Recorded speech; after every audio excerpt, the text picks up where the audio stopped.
તો કચ્છમાં રીલ્સ બનાવતા શખ્સો જે હતા તે સકંજામાં આવ્યા છે હવે અને બંદૂક સાથે રીલ્સ બનાવનાર શખ્સને કચ્છ પોલીસે કાયદાનો પાઠ પણ આપ્યો હતો। પૂર્વ કચ્છ પોલીસે 3 લુખ્ખા તત્વોની ધરપકડ કરી છે। હાથમાં બંદૂક લઈ સ્ટન્ટ કરતા હોય તે પ્રકારનો આ જે વિડીયો હતો તે વિડીયો વાયરલ થયો છે। તો બંદૂક સાથે રીલ્સ બનાવનાર જે શખ્સ હતા તે સકંજામાં આવ્યા છે। બંદૂક સાથે રીલ્સ બનાવનાર શખ્સને કચ્છ પોલીસે કાયદાનો પાઠ પણ આપ્યો। પૂર્વ કચ્છ પોલીસે 3 લુખ્ખા તત્વોની ધરપકડ કરી છે અને બંદૂક સાથે રીલ્સ બનાવનાર શખ્સને કચ્છ પોલીસે કાયદાનો પાઠ પણ આપ્યો હતો। પૂર્વ કચ્છ પોલીસે 3 લુખ્ખા તત્વોની ધરપકડ કરી છે।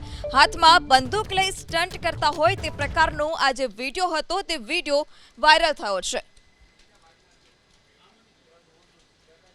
તો બંદૂક સાથે રીલ્સ બનાવનાર જે શખ્સ હતા તે સકંજામાં આવ્યા છે। બંદૂક સાથે રીલ્સ બનાવનાર શખ્સને કચ્છ પોલીસે કાયદાનો પાઠ પણ આપ્યો। પૂર્વ કચ્છ પોલીસે 3 લુખ્ખા તત્વોની ધરપકડ કરી છે।